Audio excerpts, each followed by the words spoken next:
Good morning. Fernando, Rochelle, John, my name is Doug Goffman. I'm a cognitive performance leadership coach. I have my own practice. I work with companies and businesses all around the world, doing both leadership coaching, individual one-on-one coaching. I've been doing this for many years. I was fortunate enough to have Paco and Fernando as clients. We worked together for almost 2 years. I take a lot of pride in the work that I do, and I'm hoping that this video chat today will help clarify some points and give me an opportunity as their coach to support them in the work that they have done and the work that they're doing in the future. Occasionally, I may refer to the computer screen. I've got a couple of presentations on there that might provide some relevant information. First of all, let me talk to you a little bit about being a coach. I just finished a project with a corporate client here in Denver, Colorado. Worked with them for about a month. They paid me $2,000 a day for my services.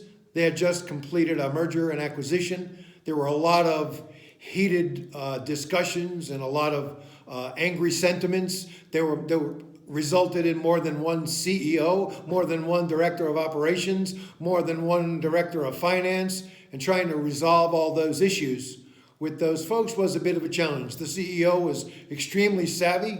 He reached out to me as a coach and said, would you help bring us through the first parts of this merger? And I did. I worked with them for a month. They flew me all around the country. I met one-on-one individually with each of the leadership team, and then we arranged a large conference up in here in the mountains in Colorado and created an 8-hour workshop for a full day to develop and enhance their relationships, their roles, and their leadership skills. I'm going to begin this by offering you Wilderness RV and John, CEO. I'm going to offer you my services as a coach, and I offer those services at no charge, which means I'm willing to come to New Zealand, work with your team, provide you, John, with one-on-one CEO coaching, which I've done all over the United States and North America, truthfully. And I'm doing this pro bono because I value my relationship with Paco and Fernando. Of course, my working with you as a company presumes that Paco and Fernando will maintain their position in the company and will help participate in the workshops that I would provide. Conflict resolution is an interesting process that I've been working on developing. The work that I do as a coach involves what I call professional literacy. I read hundreds and hundreds and hundreds of books. I am a member of the Harvard Business Review. I get Forbes.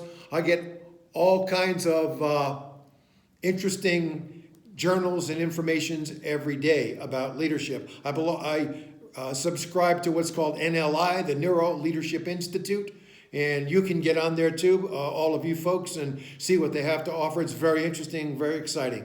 I get information every day from CCL, the Center for Creative Leadership, and I use all this information in my coaching. At some point during my chat with you today, I'll present some books with you.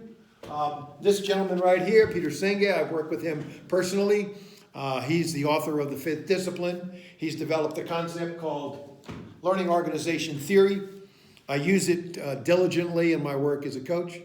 Paco and Fernando are both familiar with many of the principles involved in that process. I have a list, 2 pages long, of items that I would think would be important to this conversation today. As you noticed in the opening review, I'm writing a book. It's called A Smarter You.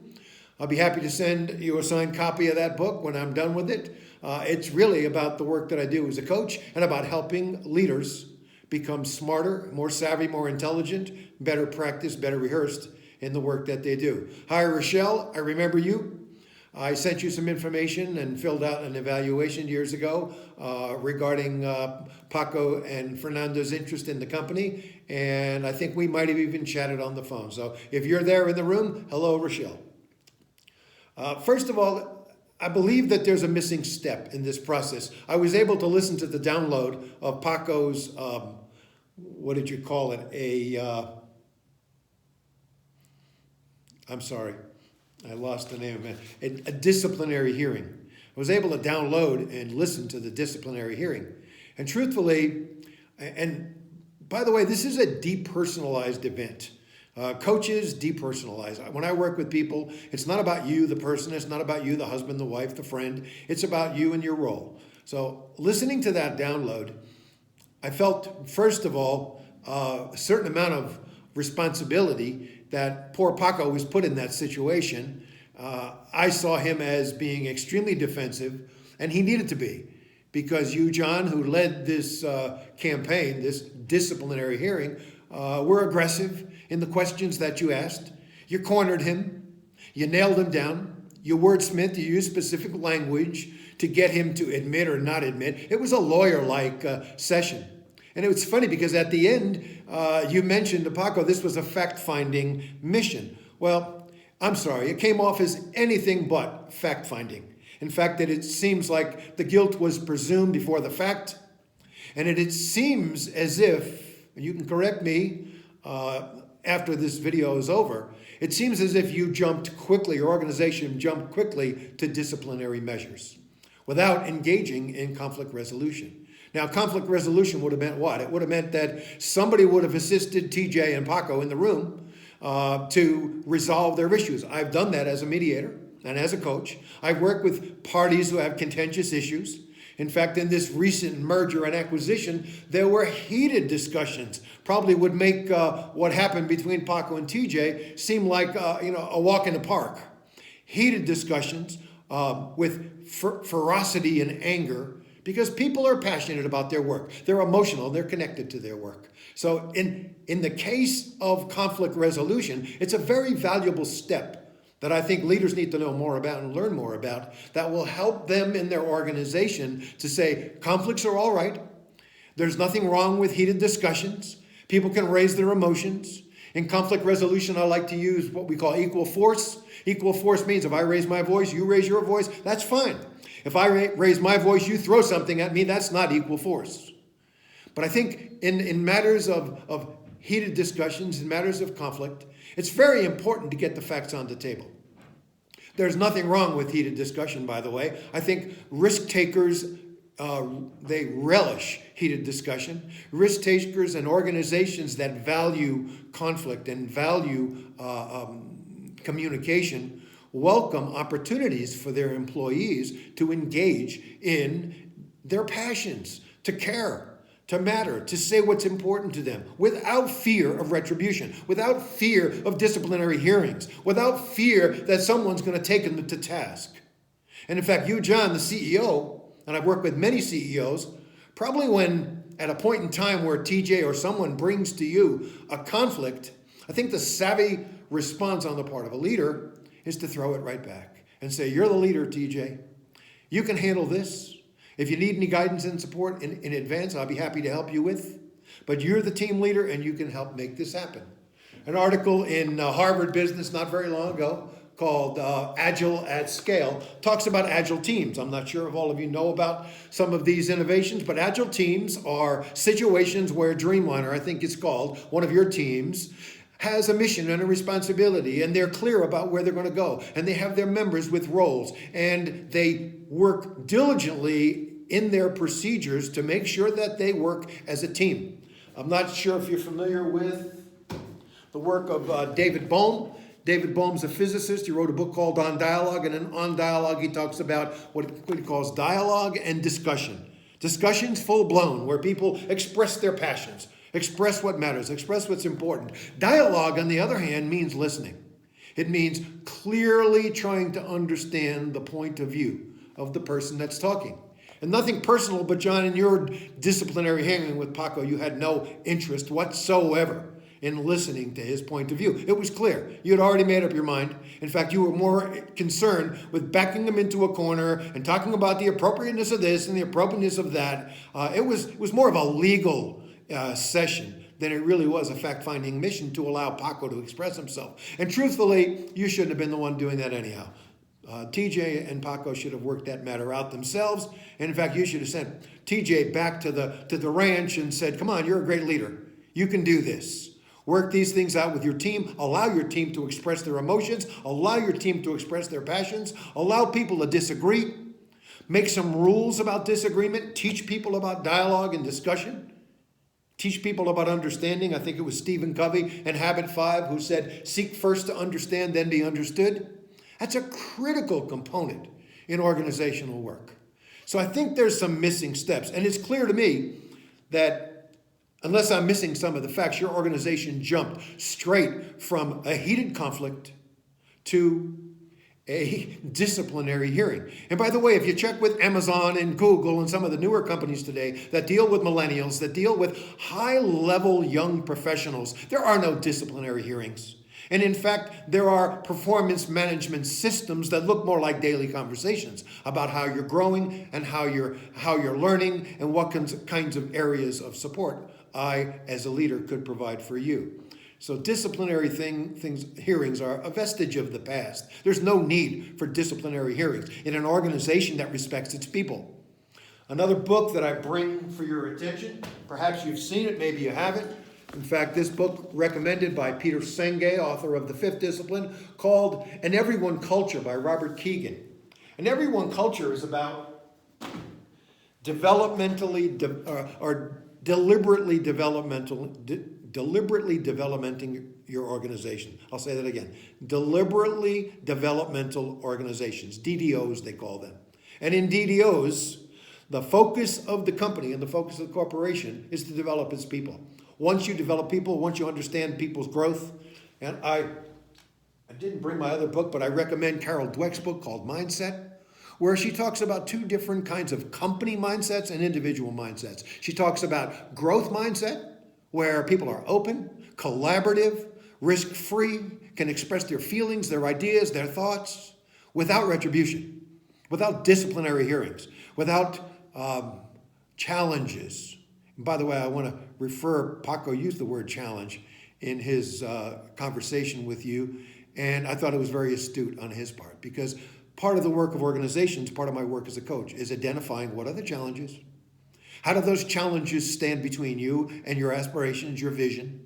It's not just your vision, John, it's the vision of everyone in the company. And if you haven't gone about the process of visioning, of working with everyone that works in the company, asking them what they care about, what matters to them, what's important to them, then you haven't done the groundwork for what's necessary in a good company, in a good organization. So it's not everyone's vision, it's Paco's vision, it's Rochelle's vision, it's everyone's.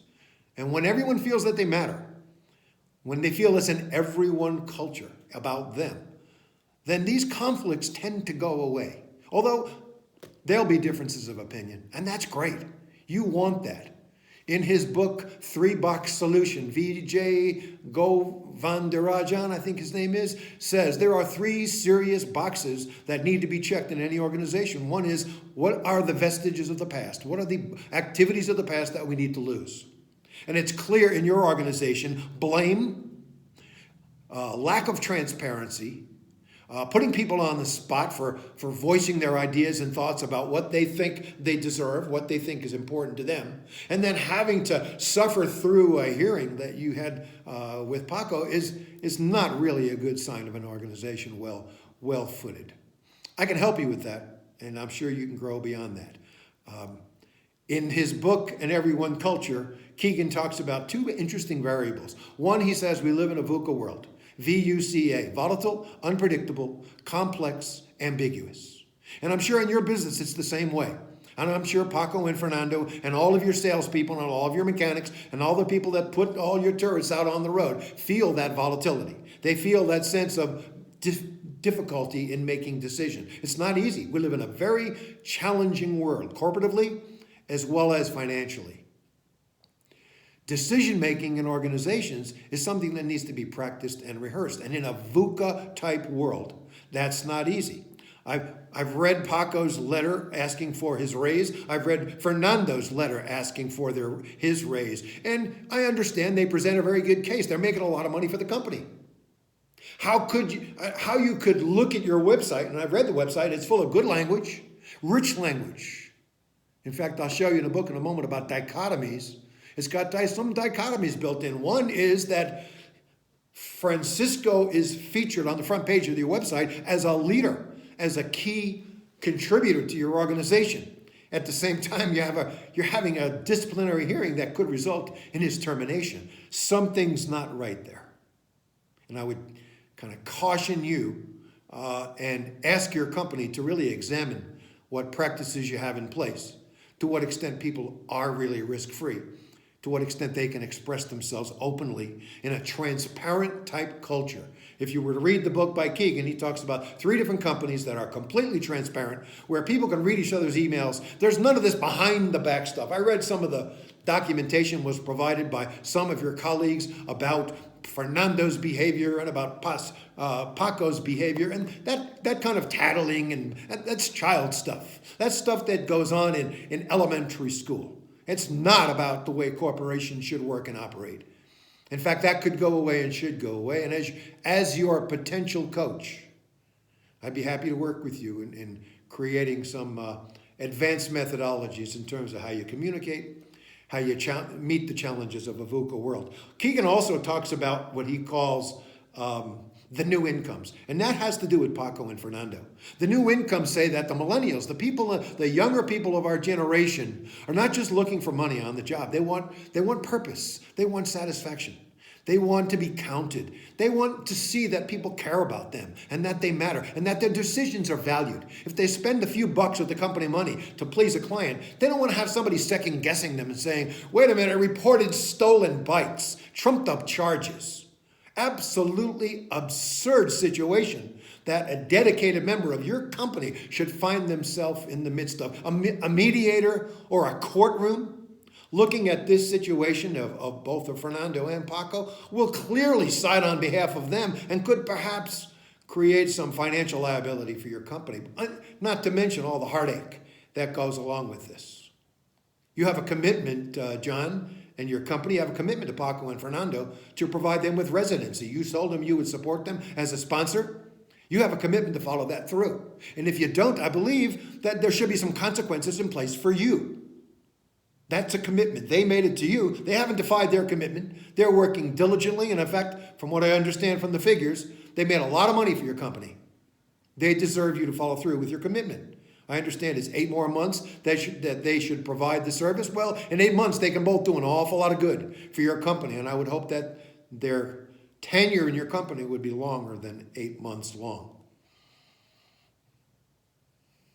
New incomes, personal satisfaction, joy, and purpose. And in fact, I'm not sure how often you read this, but an entire journal in Harvard Business was dedicated to creating purpose in organizations and have employees working with purpose, without backbiting, without tattling, without going behind people's back. I understand a gentleman named Michael walked in while you were out of town and provided support for Paco during this conflict that he had with TJ, and this person, Michael, said he would support him.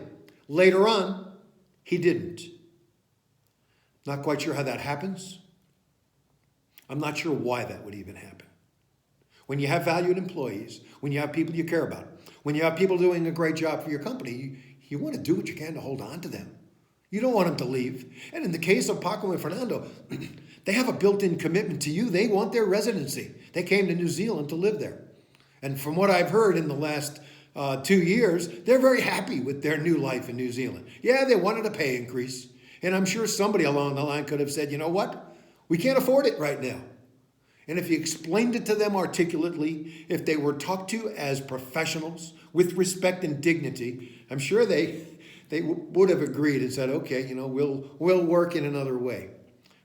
And we'll continue to work diligently, and hopefully our raise will come down the pike.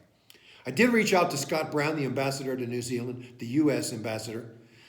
In a way, I was looking for a representative for me in New Zealand who could help me to connect with your company and connect with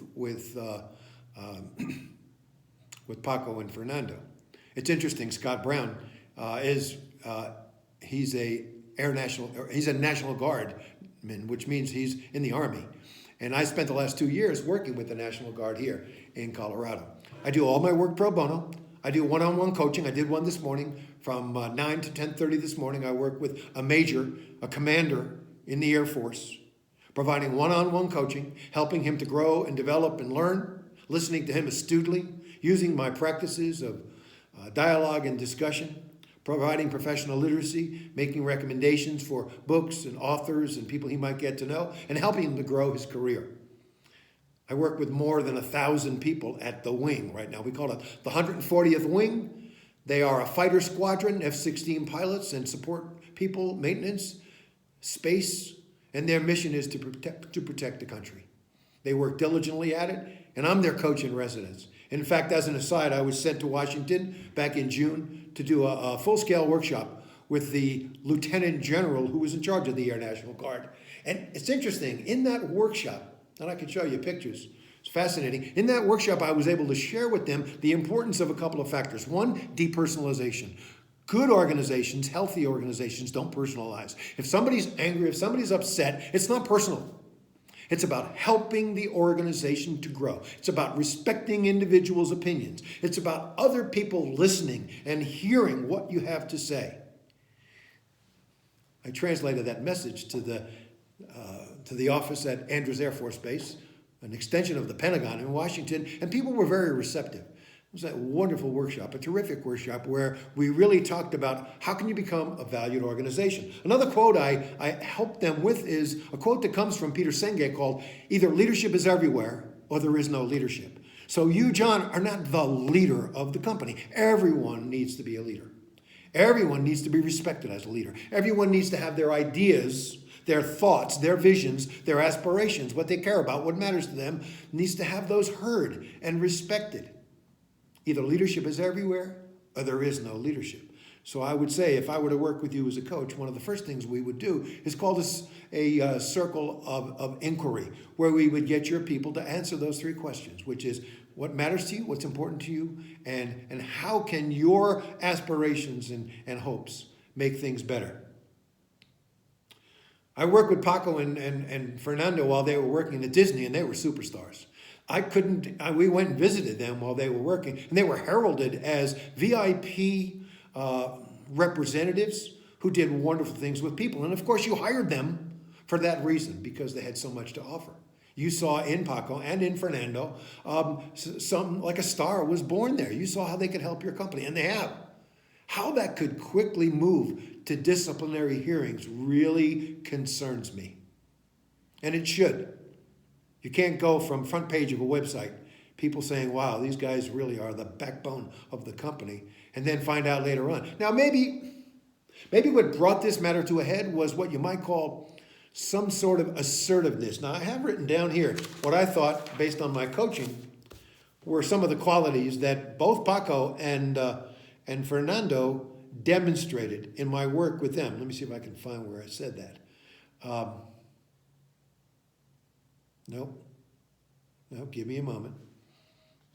I worked hard at preparing this. Here.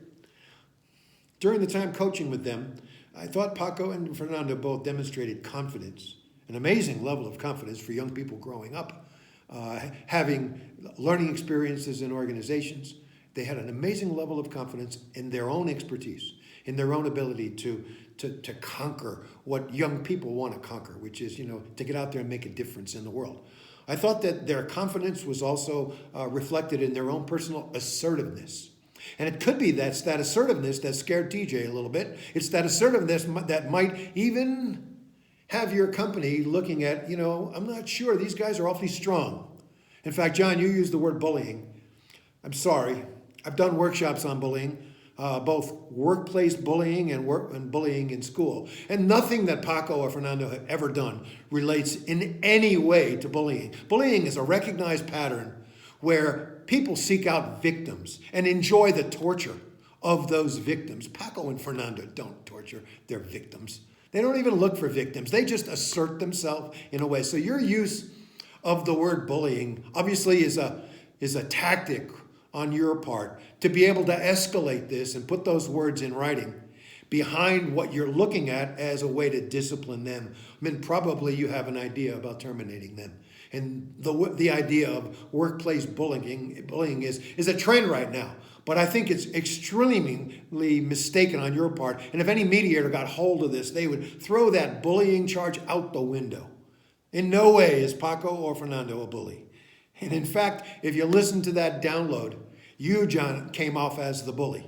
You, John, came off as the guy who kept repeating over and over again, are you sure that what you did was appropriate? Is it appropriate? Is it appropriate? And, that hammering away, I couldn't really see your face during this because it was a download, but I hope that you didn't achieve some sort of pleasure out of working Paco over in that, because that would be a sign of bullying on your part.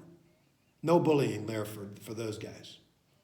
So the shocking turn of events, perhaps maybe your company's a little intimidated by having young people who are so confident in what they do, so assertive, so logical that they can say, hey, I'm working hard for the company. I deserve a raise here. I deserve to make more money. I'm making money for those guys. Why shouldn't they pay me? And you know what? That logical way of thinking is what you want in an employee. They are good, logical people. They're intelligent. And I think one of the points that comes out in this, and I think it really needs to be listened to clearly, is Paco and Fernando are principled young men. They have a wonderful background. I know their family well. They have grown up in an environment where they know the difference between right and wrong. And probably if there's any area of development, it's that they are willing to take a stand. They're willing to take a stand. They're willing to be assertive based on what they feel is right. And weak leaders can't handle that stand. Weak leaders feel intimidated by young people who are willing to stand up for what they believe is their right. Great leaders respect that. I recommend the book Good to Great by Jim Collins, where he talks about level 5 leadership. Level 5 leaders are not intimidated by strong people. In fact, they say, hire strong people and get out of their way.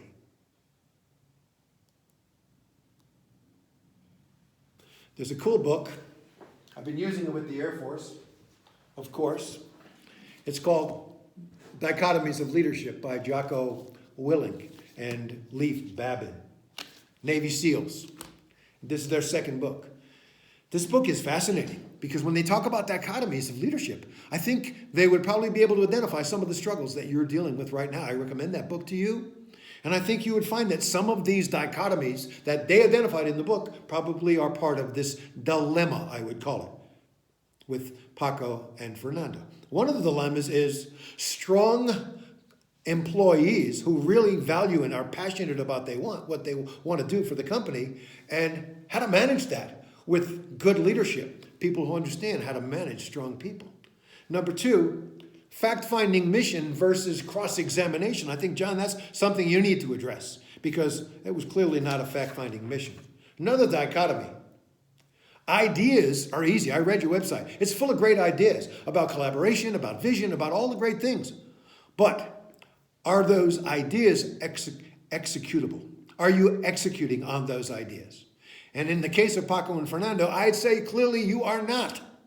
If anything, those ideas on the webpage are just words, because it looks to me like you're about to fire the guy who's been featured on your website as one of your best performers.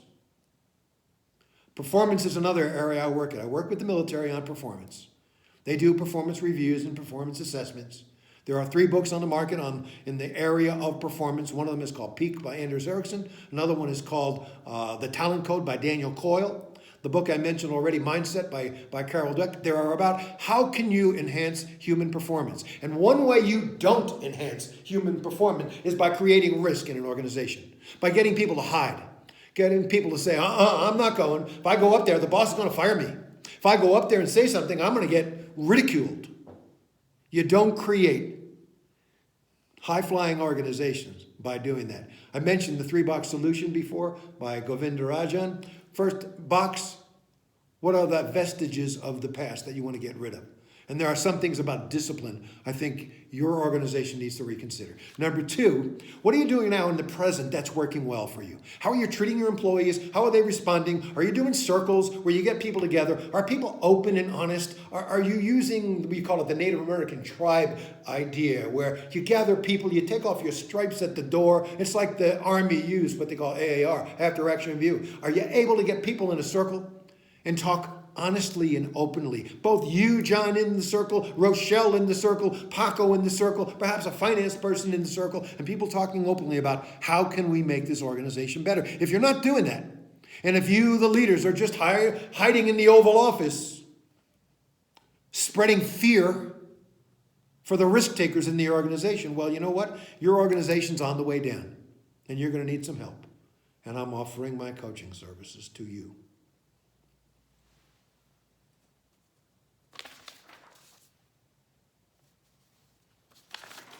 I'm going to finish with one image that I think is worth looking at. I'll share it to you. I have it here on screen. You can see it. Yeah, that's me. Standing in front of in the Readiness Center at Andrews Air Force Base, speaking to a group of 100 people. And by the way, Lieutenant General Rice bought an Everyone Culture, a copy of that book for every member of his readiness team. Because that book demonstrates what we really care about in organization, deliberately developing our organization and our people. Well, you see me, Coach Doug, there holding the rubber band. And what the rubber band means is, at the top of the rubber band is what we call personal mastery. It's what people care about. It's what's important to them. It's their vision. It's their aspiration. It's their hope. It's their belief. And the question becomes, and this is cited in Daniel Coyle's book called The Culture Code, have you, John, have you and your team reached out to all members of the organization and asked them to express what's important to them? What's at the top of that rubber band? What is their particular vision that would make them feel like this organization belongs to them? And then at the bottom of the rubber band, they call it current reality. Where are we right now as an organization relative to where we could be if we could achieve that kind of strength? When you stretch the rubber band, Senge calls it creative tension. He says it's not good, it's not bad, but creative tension lies in the hearts and the minds of people like Paco and Fernando, who want to come to work each day and do their best, who want to come to work each day and strive. That creative tension is something you want in everyone. You don't fire those kinds of people. You nurture them. You grow them. You find out what makes them tick. Yeah, they get a little assertive sometimes, but that's okay. You accept assertiveness. Leaders are trained for that. Leaders who can't accept assertiveness shouldn't be in charge of companies, shouldn't be at the front in any campaign. I work with fighter pilots. They take off 3 at a time in their sorties. When they come back, they do their debriefing. And from what I understand, they're rough. They're rough on each other, and they're rough on their organization because they strive for perfection. But when all is said and done, those pilots walk out of the room and they're ready to fly again. Those planes are loaded with bombs and guns. They don't want to make mistakes. They want to do things right. They are a high-class, first-class leadership organization. It's been a pleasure to have an opportunity to address you at the beginning of this hearing. I'm hoping that things will go well. I'm hoping that you'll take me up on my offer to coach your organization. I'll do it for free. You'll have to pay my expenses, my plane, my hotel. I don't stay in people's houses. I stay in hotels. But I'll be happy to work with you and your company as a coach to help develop some of the skills that I know you will need in the future. Let me review one more article I recommend to you. It's it's a Harvard Business article called The Neuroscience of Trust. The author is Paul Dack. When you read the 8 characteristics of what creates trust in an organization, you have to ask yourself, John, Rochelle, are these the kinds of qualities we are working toward in our organization? Or are you actually creating mistrust and distrust in your organization, which is a cancer that will only lead to more situations like you're in right now? Once again, I hope you resolve everything. I look forward to hearing from you. Feel free to write to me, talk to me. Signing off, Coach Doug. Thank you very much.